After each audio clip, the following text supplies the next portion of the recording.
All right, the PUMA Fuse 3 is a step in the right direction, but is it still a top performing shoe? Let's talk about it. So 3 pros that I have with the PUMA Fuse 3 is number 1, I like the reworked sole of this shoe. So compared to the PUMA Fuse 1 and 2 that felt a little bit more like, let's say, flimsy at times, in the Fuse 3, you now have a reworked midfoot and heel. This gives the midfoot and heel a bit more structure and a bit more stability. So from a lifting point of view, the Fuse 3 has been awesome. And so that takes me into my second pro, which is that I think if you want a shoe that has a decent price point for both lifting and cross training and a bit of CrossFit, I think the Fuse 3 can be a really good option. In this model, you still have the drop-in midsole. This midsole here has a denser foam in the heel and a little bit more of a pliable foam through the midfoot and forefoot. So this model does give you a nice blend of stability and versatility. And so with this shoe, for example, pulling over 500, squatting over 400, the stability has been fine in the shoe. And I've enjoyed the pliability of the forefoot for things like jump rope, box jumps, broad jumps, and whatnot. So if you're gonna be heavily on your forefoot while you're doing more athletic style workouts,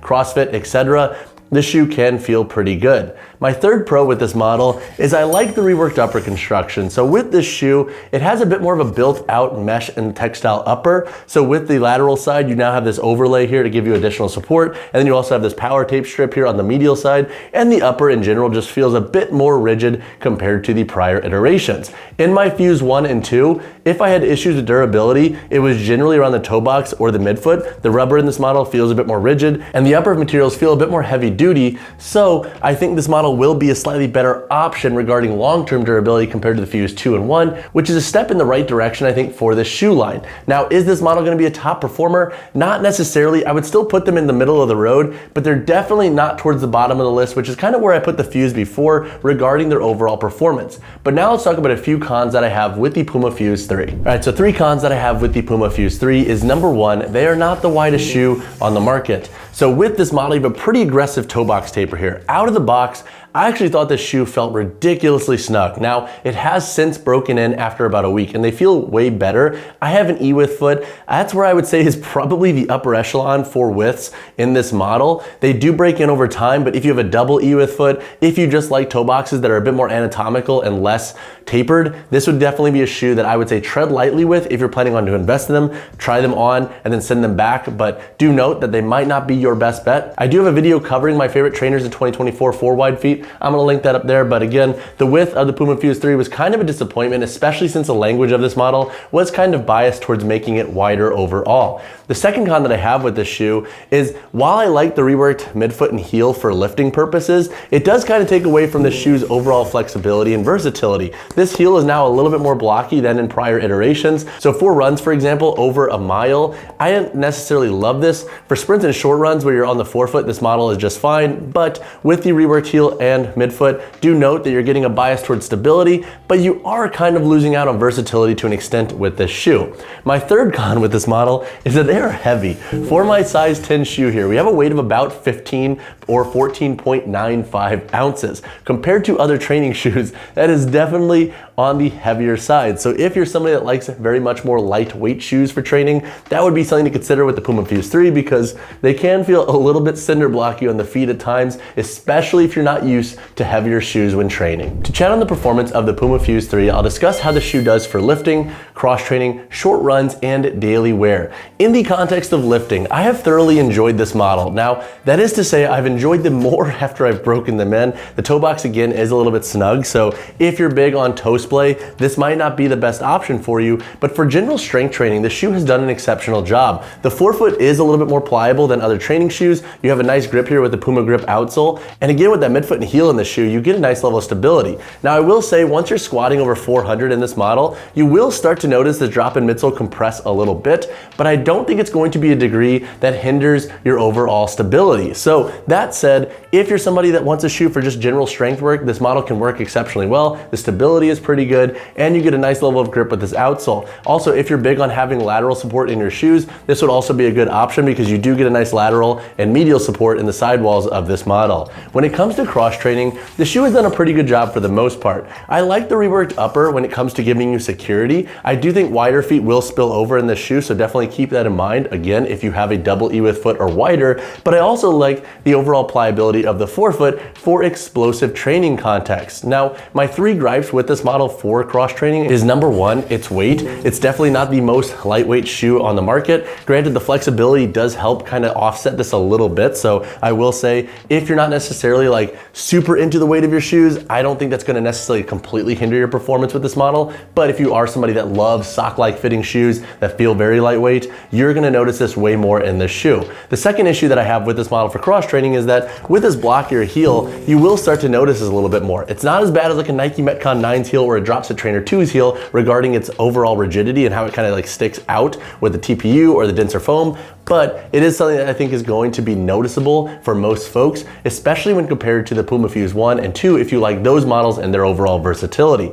My third gripe with this model for cross training is just the toe box width. I've mentioned this already, but I do wish it was a little bit more anatomical towards the end of the toe box. The taper is just a little aggressive. The base of the forefoot's awesome for width, but then it's so aggressive, you start to notice this on the pinky toe, and so that's why it's gonna, I think, take a week or 2 to break these in for most folks to feel really comfortable in cross training verticals.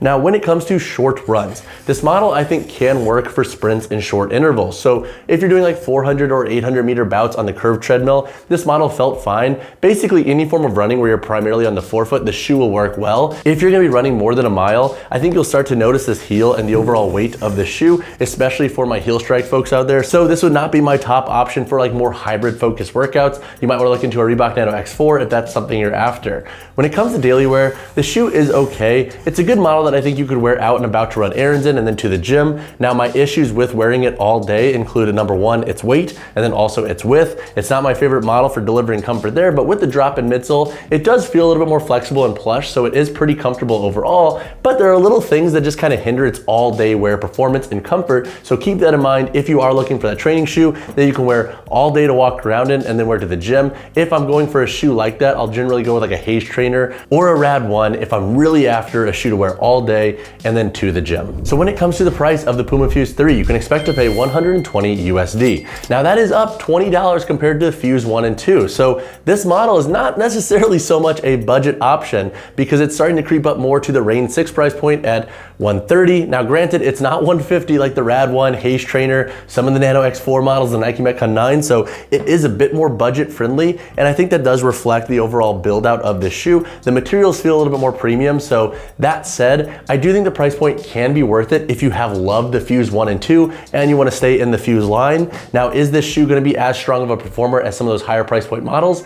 I don't necessarily think so, but if you could find them on sale, or if you're just really big with your budget constraints, that would be, I think, where the price point makes more sense for the PUMA Fuse 3. All right, so now who should buy the PUMA Fuse 3? Number 1, I think if you love the Fuse 1 and Fuse 2 and you're debating if you should upgrade to the Fuse 3, I do think this model is worth it for your needs. It's gonna feel very similar to those models, however, it does have a slightly more premium edge to it in my opinion. All the changes in this shoe feel like upgrades versus just kind of like novelty changes that haven't really added to the shoe's performance. It's definitely a stronger performer compared to the Fuse 1 and 2. The second context is that if you have a medium or narrow width foot, this model I think will resonate really well for you. It can work for E-width feet and maybe wider feet if you kind of don't mind having a snugger fitting shoe, but for narrower feet and just medium width feet, I think this model will feel like a glove on you regarding its upper construction and its security. Also with this asymmetrical lacing system, I know that can be very hit or miss for folks, but I have liked the overall security of this shoe. This isn't gonna be for everybody, but for those foot widths,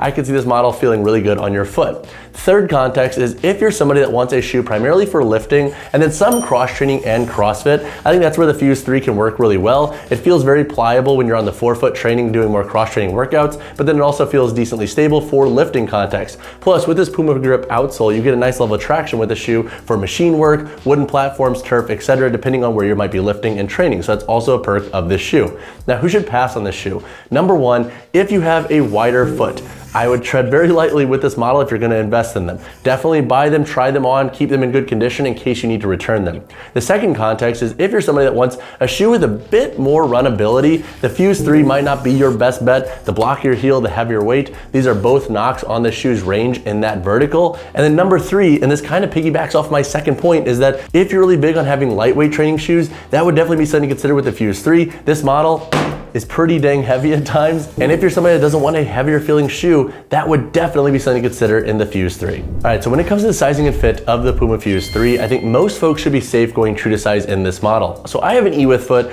I went with a size 10. I wear a size 10 in all of my shoes. And this model, once again, felt pretty snug out of the box, but it's since broke in after about 1 to 2 weeks of tough sessions. So I think for narrow, medium E width feet, you should be safe going true to size in this model. If you have a double E width foot, you might want to go up a half size and again, try them on in a condition or a setting where you know you can keep them in good condition so you can return them if you need to. And I think for just double E width feet in general, you might want to look into other options because there are better options I think on the market for your foot anatomy, but if you do want to try them, definitely use that tip I just discussed. But for most lifters and athletes, I think going true to size in the Fuse 3 should be a safe call. If you've worn the Fuse 1 and 2, go with the same size that you went with in those models with the Fuse 3. All right, so now let's cover the weight, heel to toe drop, and insole in the Fuse 3. For my size 10 model here, we have a weight of 15 ounces. This is a chunky shoe. The heel to toe drop in this model is 4 millimeters, and that is with the drop in midsole. So if you take out that insole and use a separate insole, you will get a 0 drop in this model. And then once again, the insole of this shoe is this drop in midsole. So this insole serves as your midsole in the PUMA Fuse 3. All right, so now let's go over the construction of the PUMA Fuse 3. Up here on the toe box, you have an extended outsole layer that wraps up and gives you additional support around the toe. Then you also have the synthetic overlay that covers the medial and lateral side of the toe box. Then you have this layered mesh that runs through the forefoot into the midfoot here. On the lateral side of the midfoot, you have this overlay with this PUMA stripe here. This does give you additional lateral support in this model. And then on the medial side, you have this power tape layer here. This doesn't really add a ton, but it does give you a slightly more lockdown feeling on the medial side of this shoe. It's just not the thickest material in the game. The boot is built with a padded mesh and it does have a pretty rigid cup. And then looking at the midfoot, you have 5 core eyelets that go up. The tongue is gusseted and it's a padded mesh. And then you also have an asymmetrical lacing system with thinner laces. The laces can run a little bit long, so you're definitely gonna have to double knot them in this shoe in my opinion. You have an external heel tab here. And then looking at the outsole, you have a more aggressive rubber outsole that runs throughout the entirety of this shoe. On the medial and lateral side, you have these big rigid sidewalls. This helps give you additional lateral support. And on the heel, you have this TPU clip that's a lot more aggressive in this model compared to the Fuse 2 and 3. The outsole itself is a full rubber outsole. It's built with this PUMA grip material up here in the forefoot too that helps give you additional flexibility and bite. And then once again, the midsole of this shoe is this dual density drop-in insole. So back here in the heel, it's a little bit more rigid. Through the forefoot and midfoot, it's a little bit more pliable. Overall though, that pretty much wraps up the gist of this shoe's construction.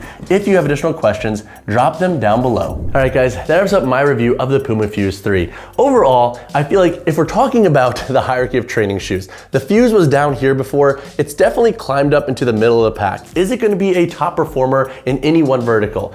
I don't necessarily think so, at least yet. However, if you have additional questions on this model, drop a comment down below or reach out to me personally, whichever you prefer. And if you have the Fuse 3 and you've been loving them for your training, let me know in the comments below why you like them or why you don't like them. If you're on the counterpart where you actually don't like them and you've bought them, let me know. But as always guys, drop a like on the video, subscribe to the channel. I'll see you in the next one.